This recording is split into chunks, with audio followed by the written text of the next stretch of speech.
Susana Llamas, Tomas Cipriano de Mosquera, and the political scandal of the first presidency. This lecture combines all prior material regarding Susana Llamas into one coherent and detailed account.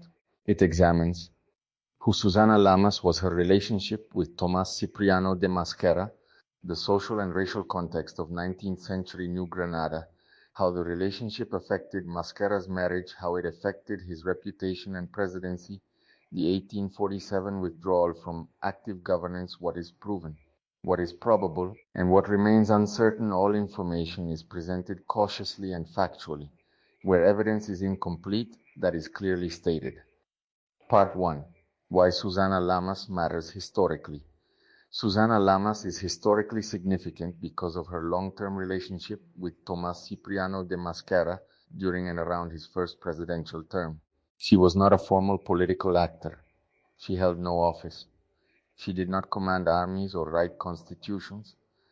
Yet her presence became politically important because the private life of a sitting president intersected with public authority. This is why historians continue to mention her, not because she governed, but because her relationship with Mosquera affected reputation elite alliances, domestic stability, perceptions of presidential discipline. Part 2. Who Susana Llamas was. The surviving record on Susana Llamas is limited. She did not leave a large published archive of her own. Most references to her appear indirectly through biographical studies of Mosquera family histories, political memoirs, later historical summaries. She is generally described in historical accounts as a woman associated with the Caribbean region, often linked to Cartagena outside the old aristocratic elite of Popayan and Bogota of mixed racial background, described in 19th century terminology as mulata. These period classifications reflected the rigid racial hierarchy of the time. They do not represent modern categories. Part 3. The beginning of the relationship. The exact date the relationship began is uncertain. However, multiple later accounts describe it as long-term and already established by the mid-1840s. That means it likely began before or near the start of Mosquera's first presidency. The relationship appears to have been more than temporary. It endured over years and became one of the best-known personal aspects of Mosquera's private life. Part 4. Why the relationship was socially controversial. The issue was not simply adultery. Extramarital relationships among elite men were not uncommon in 19th century Spanish America. What made this case more controversial were several factors. First, visibility. The relationship was known in political society. It was discussed rather than fully concealed. Second, status difference. Mosquera belonged to one of the most powerful aristocratic families in New Granada. Susana Llamas did not belong to that ruling caste. Third, racial hierarchy. In a society strongly shaped by colonial caste ideas, relationships crossing elite racial and class boundaries could provoke strong reaction. Fourth, association with official life. Accounts indicate that Llamas was brought into proximity with Mosquera's household during the presidency. This blurred the line between private conduct, public office. Part 5. The presidential household controversy. Several historical summaries state that Mosquera brought Susana Llamas into his residence under the appearance of domestic service or housekeeping. This detail appears repeatedly in later accounts. If accurate, it explains why the controversy deepened, because it meant the relationship was not discreetly distant. It was physically near the center of power. For elite observers, this could be interpreted as disrespect toward his wife's social convention presidential dignity. Part 6. Mariana Arboleda and the Marriage Crisis. Mosquera's lawful wife was Mariana Arboleda, member of another major aristocratic family. Sources indicate she knew of his affairs and reproached him in correspondence. This matters greatly. Marriage among elite families was not only personal. It was political. It joined wealth, kinship, and influence. Therefore, strain in the marriage could also strain family alliances, social loyalty, domestic legitimacy. Part 7. Gossip as political power. Some modern readers underestimate gossip in 19th century politics. That would be a mistake. In the 1840s, politics moved through Letters, drawing rooms, family circles, clerical networks, commercial elites, personal reputation. Sources describe the Llamas affair as an object of gossip. That means it circulated in exactly the networks that shaped appointments, alliances, and trust. A scandal did not need front-page newspapers to matter. It only needed to be believed by the people who controlled power. Part 8. Damage to Mosquera's reputation. Mosquera already had critics. He was seen by some as ambitious, personalistic, forceful, proud, inclined to govern through networks. The Llamas controversy reinforced these criticisms. Opponents could now suggest he lacked restraint, discipline, respect for norms. Whether fair or unfair, perception mattered. Part 9. The withdrawal of 1847. This is the most politically important element. Later historical accounts state that controversy related to the relationship contributed to Mosquera's temporary withdrawal from active governance in 1847. This does not mean formal resignation. It means a period in which he stepped back from day-to-day executive activity. During documented absences in 1847, executive authority passed constitutionally to Vice President Rufino Fino Cuervo Barredo. That means the matter had practical governmental consequences. In a republic where executive power depended heavily on personal presence, any presidential withdrawal was serious. Part 10. Barranquilla and temporary distance. Some later accounts connect Mosquera's retreat from Bogota with Barranquilla. The exact dates and legal form are not fully clear in surviving records, but the narrative is consistent that he sought distance from the capital during the controversy.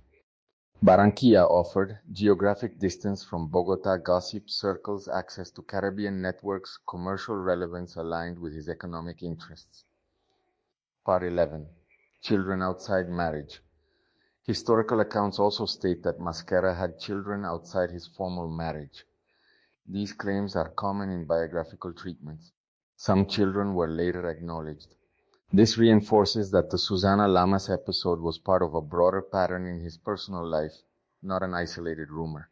Part 12. Did the scandal destroy his presidency? No, that would be an exaggeration. Mosquera completed his first term and transferred power constitutionally in 1849. However, the scandal did weaken important supports. It likely damaged elite confidence, domestic harmony, political focus, personal prestige. It also increased the relative importance of Vice President Rufino Cuervo ministers, other centers of influence during absences. Part 13. What is certain and what is uncertain? What is well supported? Mosquera had a long-term relationship with Susana Llamas. The relationship became known socially. It caused controversy. It intersected with his presidency. He withdrew temporarily from active governance in 1847. What is probable but less fully documented. Specific household arrangements, exact timing of moves between Bogota and Barranquilla, the full emotional dynamics inside the marriage, what should not be claimed without stronger proof. That's Susana. Llamas personally controlled state decisions that the scandal alone caused all political problems that every later rumor is factual. Part 14. Historical interpretation. The real significance of Susana Llamas is not romantic gossip. It is institutional history. Her relationship with Mosquera shows that in 19th century Colombia, personal conduct affected political authority. Marriage was tied to elite power. Reputation was a form of capital-private scandal, could weaken public command. Final reflection. Susana Llamas was not president, but she became part of presidential history. Her relationship with Tomas Cipriano de Mosquera exposed the fragile connection between private life and public power. Mosquera remained a major national figure. But during his first presidency, his personal choices created vulnerabilities that opponents and observers could not ignore. For further detail, we continue to examine the relationship between Tomas Cipriano de Mosquera and Susana Llamas. Love, scandal, politics, letters, rumor, and what the historical record actually shows. To understand the private life of Tomas Cipriano de Mosquera, one must separate three different layers of evidence.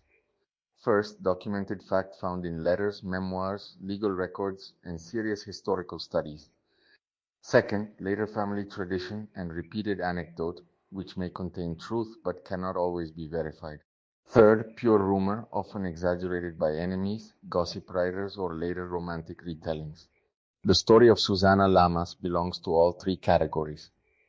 What is firmly established is that Tomas Cipriano de Mosquera, one of the most powerful political figures in 19th century Colombia, conducted extramarital relationships during his marriage to Mariana Arboleda. Serious historians describe his first marriage as strained and affected by repeated infidelity. Modern scholarly work on elite family life in Bogota specifically contrasts Mosquera's arranged marriage with the passionate affairs he pursued with mistresses such as Susana Llamas. That means Susana Llamas is not merely a legend invented later. She appears in historical literature as one of the known women in Mosquera's life. Who was Susana Llamas? Here the record becomes less certain. Different later sources describe her as Colombian, Peruvian, or Antioqueña. Some call her a Malara woman of striking beauty. Others emphasize green eyes, unusual enough to become part of the legend. These contradictions tell us something important. Her precise background was either poorly recorded or later reshaped by storytellers. So the honest historical conclusion is this. Her existence as Mosquera's companion is reasonably supported. Her exact birthplace and biography remain uncertain. When did they meet? Several secondary sources place their meeting in Cartagena around 1841, before Mosquera became president in 1845. This timeline is plausible. Cartagena was a major port city, socially active, and a place where military, political, and commercial elites mixed freely. Mosquera moved frequently through national power circles and coastal routes. However, no surviving letter yet identified by major archives definitively records the first meeting. So Cartagena in 1841 should be treated as probable, not proven. What was Mosquera's marital situation at the time? He had married Mariana Arboleda in 1820. The marriage linked two major elite families of Popayan. It was politically and socially advantageous, but historians repeatedly describe it as unhappy or distant, shaped by Mosquera's military absences and infidelity. Mariana remained socially important and was part of the formal household expected of a national leader. This meant any public affair carried political risk. Did Mariana know about Susana Llamas? Very likely yes. Several historical narratives state that Mariana complained to Mosquera through correspondence regarding his affairs, including Susana. While not every quoted line can be independently verified today, the broader claim fits what is known from elite marriages of the era and from Mosquera's reputation. It would have been nearly impossible for a relationship of this scale to remain unknown within Bogota or Popayan society. The greatest controversy concerns the presidential palace. Some later sources claim that during Mosquera's first presidency, from 1845 to 1849, Susana Llamas was brought into or near the presidential residence under the title of housekeeper, while Mariana was absent in the United States. This story has circulated for years because it perfectly matches 19th century scandal literature. But we must be careful. I have not found a surviving official government record proving that Susana was formally employed in the palace household. Therefore, the safest conclusion is the story is plausible and repeated in multiple later sources. It is not fully documented by direct administrative evidence currently visible. Did the affair damage Mosquera politically? Yes, almost certainly at the level of reputation. 19th century Bogota was a small elite capital where social standing mattered enormously. Private misconduct could weaken public authority, especially when involving the dignity of the presidency. Even if political enemies exaggerated the details, they would have used the relationship as evidence of arrogance, moral looseness, and disregard for convention. In that era, scandal was a political weapon. Did Mosquera leave office because of Susana Llamas in 1847? No clear documentary evidence supports that claim. Some later writers suggest he temporarily withdrew or distanced himself because of scandal. But the verified constitutional timeline shows he remained president until April 1st, 1849. So any statement that the affair forced him from office in 1847 should be treated as exaggerated or false. Did Mosquera continue seeing her later? Some sources claim that after political controversy, he arranged for Susana to live separately, including in Bogota or on the coast, and continued contact discreetly. Others say she later wrote letters attempting to revive the relationship while he was in exile in Lima after 1868. These claims are possible, but surviving published transcripts of such letters are limited. So this belongs in the category of probable but incompletely documented tradition. Why did the relationship matter historically? Because it reveals the contradiction at the center of Mosquera's life. He was a disciplined military commander, a calculating statesman, a family patriarch, a man repeatedly vulnerable to personal passions. This combination fascinated contemporaries and enraged rivals. The Bogota elite viewed marriage as alliance, lineage, inheritance, and public order. Mosquera often behaved as though personal will outrank those conventions. That attitude helped explain both his attraction and the resentment he generated. What do serious historians conclude? Not that Susana Llamas controlled policy, not that she caused national crises, not that she was merely invented gossip. Rather, they treat her as part of Mosquera's broader emotional and domestic world, one that collided with politics in a society where private conduct was public currency. What is fact? Mosquera had extramarital affairs.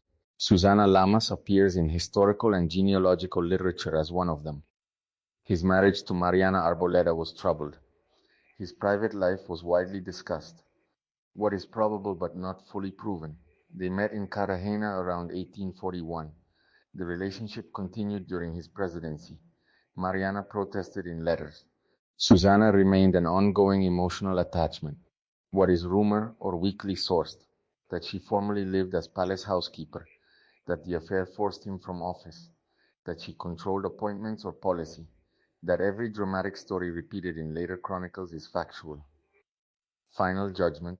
Susana Llamas was likely one of the most important private relationships in the life of Tomas Cipriano de Mosquera. She mattered less because she changed the nation, and more because she exposed the man behind the general. A president who could command armies and negotiate treaties still could not fully control desire, reputation, or gossip. And in 19th century Colombia, those forces could be nearly as dangerous as war.